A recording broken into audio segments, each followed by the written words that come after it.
Delikado tayo. First time mo to read first? First time, oo. Pangarap ko talaga sa church pero hindi nangyayari. So dito na lang. Grabe yung ginawa mo. Ay, naku, salamat. Alam mo, nag-research pa ako. Pinanood ko pa yung... Si Joel Lamanga. Oo nga, pinanood ko pa yung eulogy niya. Pero it was given to you, in advance? Yes. Okay. Kaya naaral mo? A week yata or so before itong event na to. And I'm so glad na yun yung piece na naibigay sa akin. Kaninong brilliant idea? Ay, ba? Idol ko po kayo. Sige. Ano ka ba?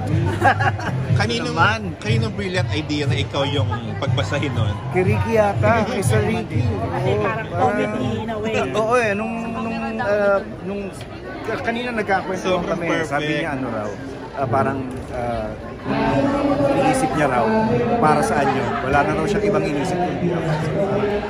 Ma-proud talaga. At naitawid mo yung promo, ha? Oo nga. This Sunday. Series din ba yun? Marami ka pang gagawin ng mga Sara Discada? Hindi natin alam kung ano mangyayari kasi. Titingnan natin anong mga events. Actually, panoorin nyo muna this Sunday. Tapos malalaman natin ang mga reaction ng mga tao. Kung magustuhan nila at kung gusto nila ng dagdagan pa, sige. How do you feel? Do you get threats or something? Yes. Really? Treats pala, treats. Treats. Hindi pala threats. Hindi, wala. How do you feel kasi dumating lang tong karakter na to na hindi mo to pinlano? Hindi nga, oo. Kanina pinag-uusapan namin nila Noel na hindi naman talaga, ayoko na nga magmuher actually kaya lang syempre may clamor para dito sa character. So we had to do it. Tapos kung feeling ko kung makakatulong to sa pag-create ng awareness kung sa totoong nangyayari sa issue na mga nangyayari sa bansa natin, pwede sige, by all means.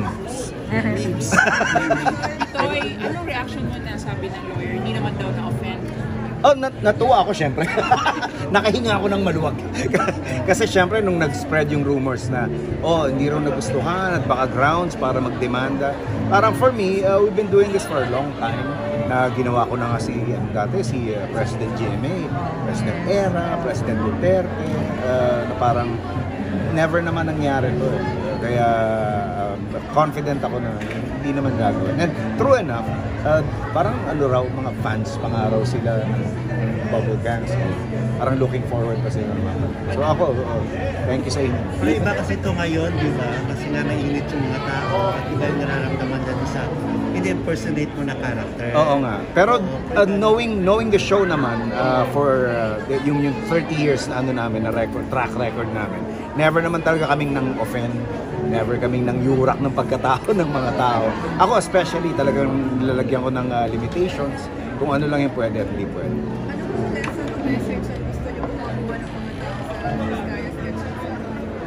Mamulat. Pero itong sketch namin, magulat lang.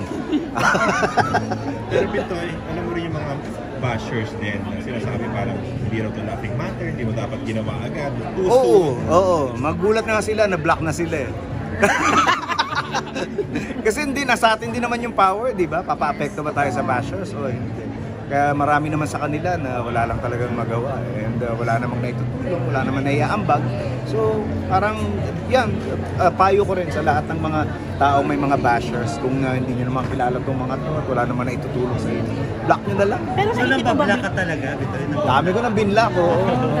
Pero naisip mo din ba na parang blessing bigla sa'yo? Blessing din na naging kahawig mo siya? Depende, kung maaambunan tayo. Hindi, kung magagamit mo yung platform. Joke yun, ha? Magagamit mo in a way yung platform mo Yes. So, raise awareness ka. Yes, kagaya nga na sinabi ko kanina. Nakakatuwa rin na parang, sabi ko kay Lord at saka sa mga magulang ko, thank you for giving me this space. Pero ito yung maging wait ka sa Sunday. Ano bang pasabog niya? Anong name mo doon? Si Shala Dismaya. So, originally, one sketch, ginawa akong 3 for your viewing pleasure. Para mas marami kayong ma-enjoy ng mga ginagawa namin. And hopefully, mag-comment kayo at sabihin nyo, ipaalam nyo sa amin kung nagustuhan ninyo at kung gusto nyo ng madagdagan pa. So, kami nang bahala doon. Dagdagan mo. Oo, ang aga. Hindi pa napapanood. Thank you, Bitoy. Thank you.